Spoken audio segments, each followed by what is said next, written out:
ایران کے شہید سپریم کی مشہد میں تدفین کر دی گئی ہے، اور کافی اس سے پہلے بھی جیسے کہ ہم نے دیکھا تھا صوبیہ 6 روزہ تقریبات تھیں، اور کتنے زیادہ ظاہر سی باتیں رقت آمیز مناظر تھے، لوگ جو ہے وہ اشبار تھے، اور اب جو ہے وہ انہیں آہوں اور سسکیوں کے ساتھ روضہ امام رضا کے احاطے میں سپرد خاک کر دیا گیا ہے۔ کچھ مناظر بھی آپ ساتھ ساتھ دیکھ رہے ہیں، ٹیم آپ لوگوں کو دکھا رہی ہے، یہ وہ مناظر ہیں جیسے کہ اس سے پہلے بھی ہم نے آپ لوگوں کو بتایا تھا کہ اس 6 روزہ تقریبات میں بہت زیادہ اس وقت بھی ہم نے دیکھا کہ رقت آمیز مناظر دیکھے گئے، لوگ اپنی جو عقیدت ہے اس کا اظہار کرتے ہوئے نظر آئے، باقاعدہ ہاتھوں میں کچھ جگہوں پر تو پلے کارڈز اٹھا کر جھنڈے اٹھا کر، اور آپ دیکھیں عوام کا سمندر ہے جو کہ بہت بڑی تعداد میں عوام پہنچے اپنی عقیدت کا اظہار کر رہے تھے۔ نماز جنازہ شہید کے بڑے بیٹے مصطفیٰ خامنہئی نے پڑھائی، اور مشہد کی سڑکوں پر آپ یہ ویجول سے اندازہ لگا سکتے ہیں ناظرین کہ انسانوں کا سمجھیں کہ سمندر امڈ آیا تھا۔ بالکل صحیح بات ہے شیری، اور ہم نے دیکھا کہ ان 6 روزہ تقریب میں ہر شہر میں انسانوں کا سمندر تھا، صرف ایک شہر میں نہیں، تہران میں نہیں، ہر شہر میں تھا۔ لاکھوں افراد نے رہبر اعلیٰ کو الوداع کہا، ہر طرف رقت آمیز مناظر دیکھنے کو ملے۔ شرکا نے امریکہ اور اسرائیل کے خلاف نعرے لگا کر جذبات کا بھی اظہار کیا، جبکہ شہید رہبر اعلیٰ کے قاتلوں سے بدلہ لینے کا مطالبہ بھی کر دیا ہے۔ شہید کی تدفین اور جنازے کی 6 روزہ تقریبات تہران، قم، نجف، کربلا اور مشہد میں ہوئی، جبکہ ایران کی سیاسی اور عسکری قیادت سمیت دنیا بھر سے وفود نے بھی اس میں شرکت کی، اور ہم نے دیکھا تھا کہ تمام ممالک 70 سے زائد ممالک کے جو نمائندگان تھے، وفود تھے، وہ ان تقریبات میں شامل ہوئے تھے۔ انہوں نے اپنا آخری دیدار کیا اور ساتھ ہی اپنا سلام پیش کیا تھا۔ تو جی جناب آگے بڑھتے ہیں۔ ایرانی افواج رہبر انقلاب کے قتل کا بدلہ ضرور لیں گے، کمانڈر خاتم الانبیاء بریگیڈ کا اعلان یہ سامنے آیا ہے، بہت بڑا یہ اعلان ہے۔ جنرل علی نے کہا کہ قاتلوں سے قصاص لیا جائے گا، انہیں کیفر کردار تک لازمی پہنچایا جائے گا، جبکہ دشمن ایرانی قوم کے غم کو ہرگز کمزوری نہ سمجھے۔ ایک طرح سے دھمکی دی گئی ہے اگر دیکھا جائے۔ بالکل ایسا ہی ہے، اور انہوں نے یہ کہا ہے کہ اسے اپنے جرائم کا حساب تو دینا ہوگا، ایرانی فوج کے بہادر جوان دشمن کی نیند حرام کر دیں گے۔ ظاہر سی بات ہے اس وقت وہ فل آف کہتے ہیں نا کہ ایموشنز ہیں، اور یہ باتیں وہ پہلے بھی کرتے ہوئے آئے ہیں، کیونکہ اب یہ اس وقت موقع ہی ایسا تھا۔ ترجمان پاسداران انقلاب نے کہا ہے کہ آبنہ ہرمز پر جو غیر ملکی طاقتوں کا کوئی حق یا کردار نہیں ہے۔ اگر غیر ملکی طاقتیں یہ سوچتی ہیں کہ ان کا کوئی رول ہے تو ایران بار بار یہ واضح کرتا ہوا ہمیں نظر آتا ہے کہ اسٹیٹ آف ہرمز اب اپنے اس اسٹیٹ سے پہلے والے میکینزم پر نہیں چلے گا، بلکہ اب ایران یہ چیز ڈیسائیڈ کر چکا ہے کہ اسٹیٹ آف ہرمز اب ایک پراپر میکینزم کے ساتھ چلے گا جو ایران طے کرے گا۔ اب امریکہ نے فوجی کارروائی کی تو بحری گزرگاہ مرحلہ وار کھولنے کا عمل شدید متاثر ہوگا، یعنی کہ بیسکلی انہوں نے یہی کہا ہے کہ جو میمورنڈم میں جو مفاہمتی یادداشت میں جو چیزیں ڈسکس ہوئی ہیں، اگر مزید کسی چیز کی وائلیشن ہوگی تو وہ بھی جو ہے وہ خطرے میں پڑ سکتی ہے۔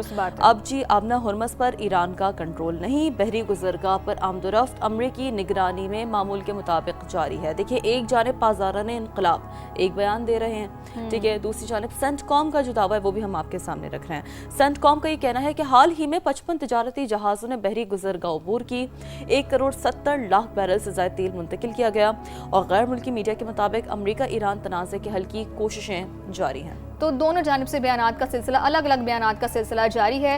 ساتھ ہی آپ کو یہ بھی بتائیں کہ کشیدگی سے بچنے کے لیے حملوں میں وقفہ کیا گیا ہے، امریکی عہدیدار نے ایسا بتایا ہے۔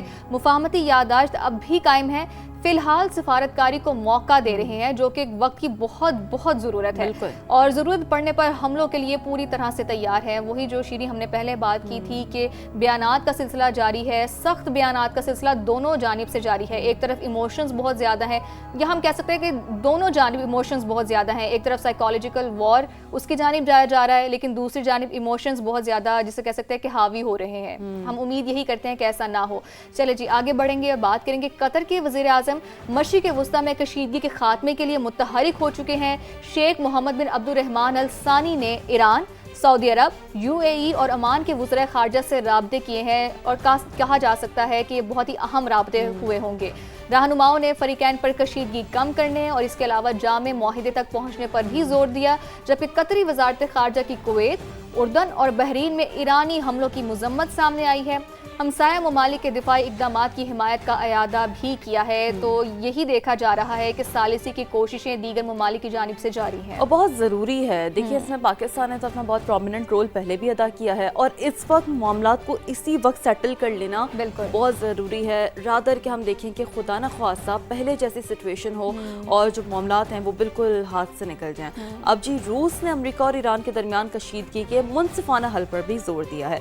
वज़ीर ख़ारजा सरगई लारूफ अपने एक बयान में कहते हैं कि मुआहदे में सिर्फ अमेरिका और ईरान ही नहीं बल्कि पड़ोसी और दीगर मुतालिका फ़रीक़ैन के मफादात का भी ख्याल रखा जाना चाहिए। ये बहुत इंपॉर्टेंट बात है अगर इस पर गौर किया जाए ना, क्योंकि देखिए हम मिडल ईस्ट की अगर बात करें जहाँ पर ईरान है तो वो एक इतना वॉलेटाइल रीजन है जहाँ पर हर जो मुल्क है वो बहुत इंटरकनेक्टेड है।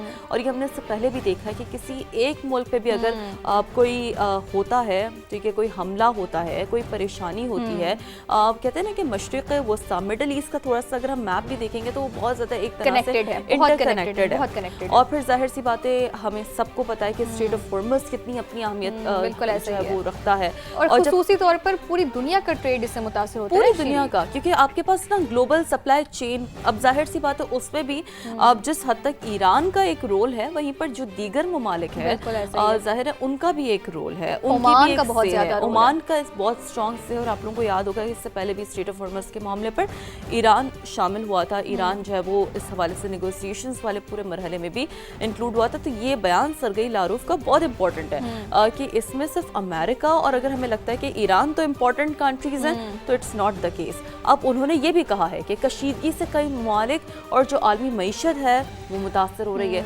आपने हुर्मस और खलीज फारस में पेश आने वाले वाक़यात के हवाले से ईरान और रूस का मौक़िफ़ मुश्तरक है और मसले का हल तलाश करना ज़रूरी है। अब देखिए हर मुल्क यही बात कर रहा है जिस पे डायरेक्ट इम्पैक्ट है जो खत्ते में है या नहीं है, रिगार्डलेस ऑफ दैट, क्योंकि हर मुल्क चाहता है कि पीस और खुदा न ख़ास्ता वो सिचुएशन रिपीट हो जो हमने पहले देखी है। कोई भी नहीं चाहता कि इंसानी जानों का ज़या हो, कोई भी नहीं चाहता कि मईशत जो है वो बदहाली का शिकार हो। हर बंदा यही चाहता है, हर मुल्क यही चाहता है कि ट्रेड बेहतर तरीके से चलता रहे, मईशत बहाल रहे। चले जी जनाब, अमरीकी सदर डोनाल्ड ट्रंप और इसराइली वज़ीर आज़म नेतन्याहू के दरमियान टेलीफोनिक राब्ता हुआ है। डोनाल्ड ट्रंप ने खलीजी खित्ते में अमरीका की हालिया पेशरफ से आगाह किया, जबकि गुफ्तगू में राबते और ताउन जारी रखने पर इत्तफाक किया गया। दूसरी जानिब नेतन्याहू ने इसराइली सरहदों के साथ सिक्योरिटी जोन बरकरार रखने पर जोर दिया। वॉल स्ट्रीट जर्नल के मुताबिक इसराइल ने अमेरिका के साथ इंटेलिजेंस मालूमात शेयर कर दी है, जिनके मुताबिक ईरान ने सदर डोनाल्ड ट्रंप को कत्ल करने का नया मंसूबा तैयार किया था। अब इसमें कितनी हकीकत है वी डोंट नो।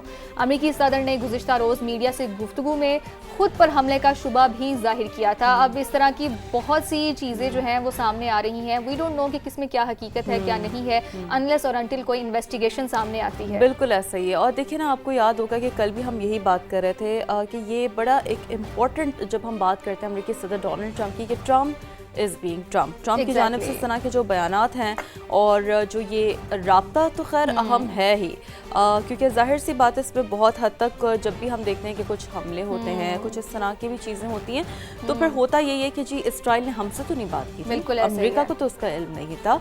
कभी वो धमकियों की सूरत में सामने आते, कभी इस तरह के बयानात की सूरत में सामने बिल्कुल ऐसा ही है। अब ये तमाम तर खैर मामलात हैं मशरिक़ वस्ता से जुड़े। अब देखते हैं इसमें जाहिर सी बात है जैसे जैसे मज़ीद कोई डेवलपमेंट सामने आएगी तो वो भी हम आप तक पहुंचाएंगे।